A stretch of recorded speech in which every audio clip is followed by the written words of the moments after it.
अस्सलाम वालेकुम स्टूडेंट्स, मेरा नाम मुशर्रफ चांद है।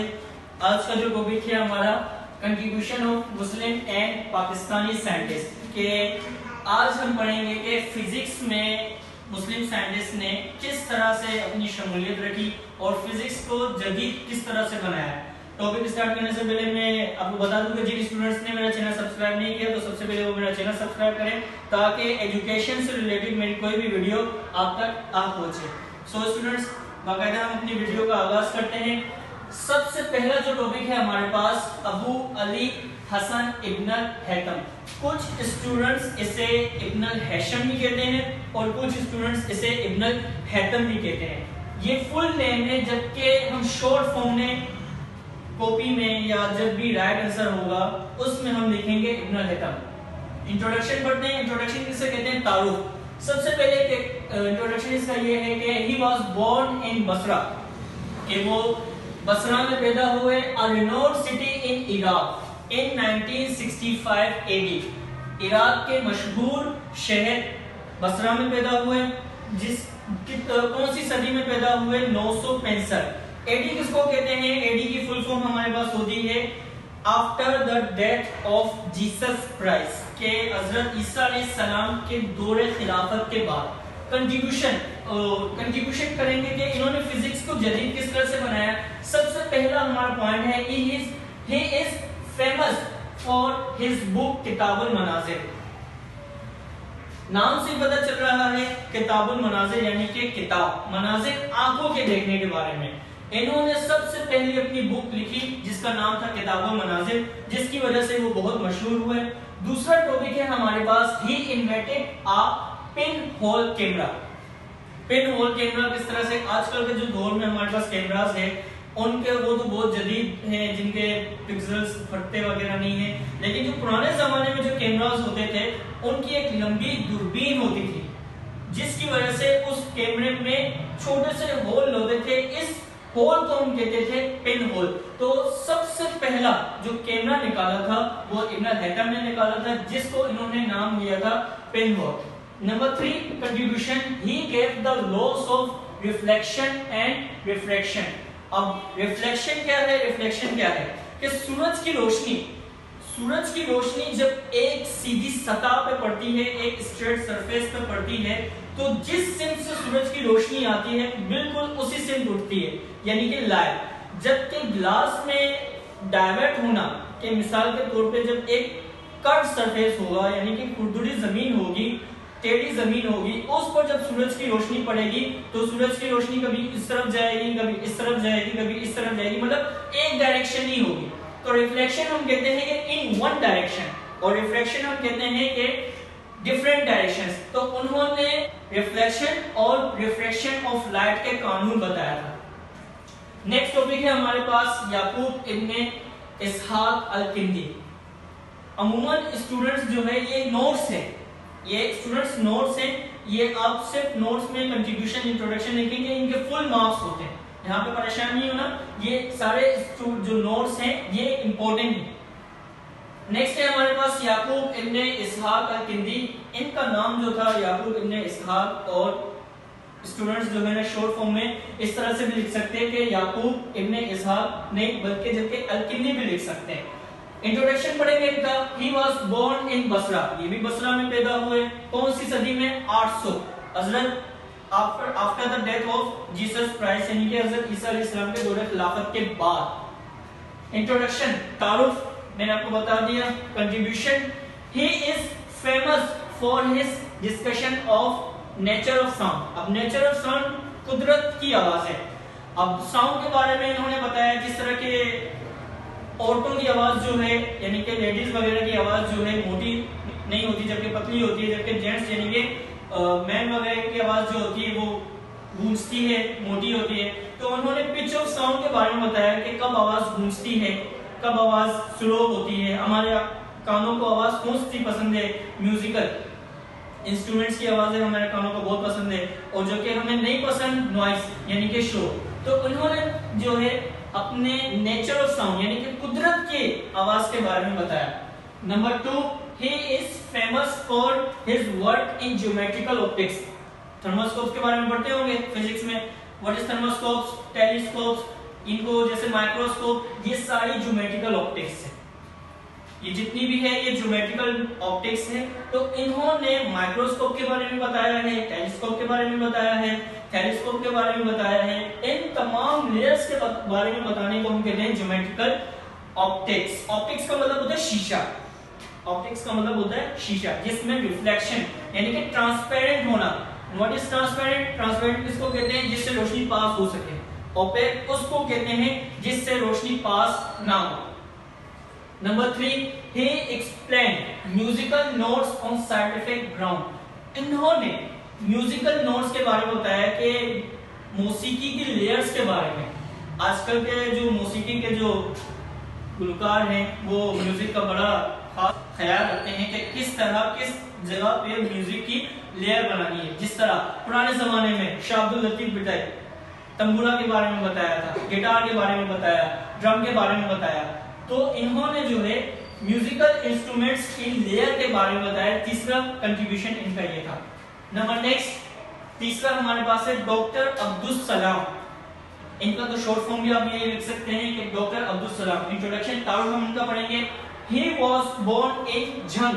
वो झंग में पैदा हुए, पाकिस्तान का एक छोटा सा इलाका है जिसको हम कहते हैं Jhang. A small city in Pakistan, Pakistan का एक छोटा कस्बा शहर।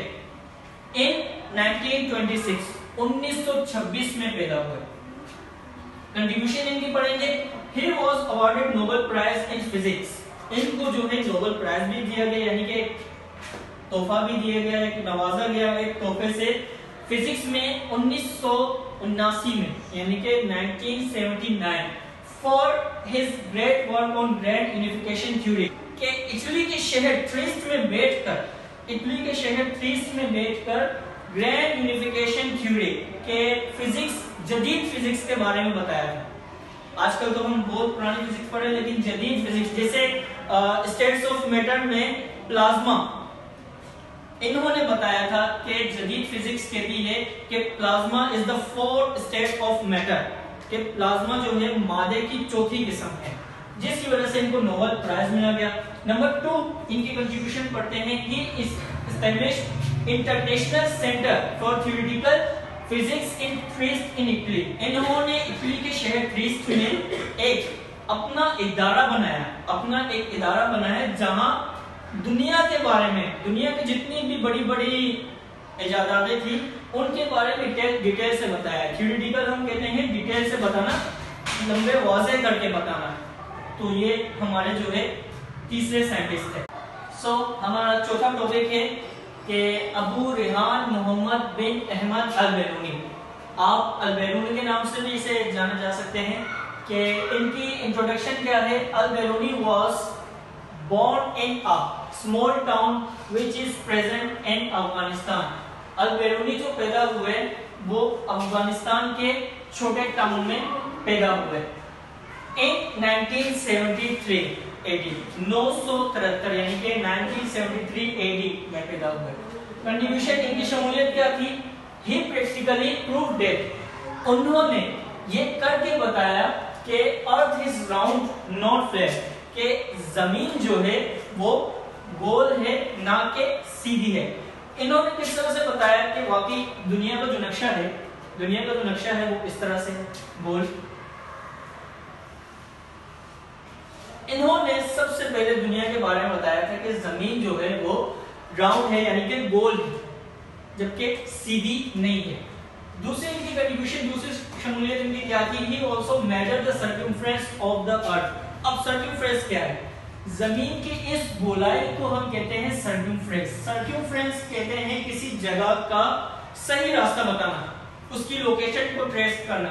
तो सबसे पहले जो लोकेशन को ट्रेस करना या किसी चीज की सर्कमफ्रेंस बताना, गोलाई बताना, एक सही रास्ता बताना, वो अल-बैरूनी ने बताया था।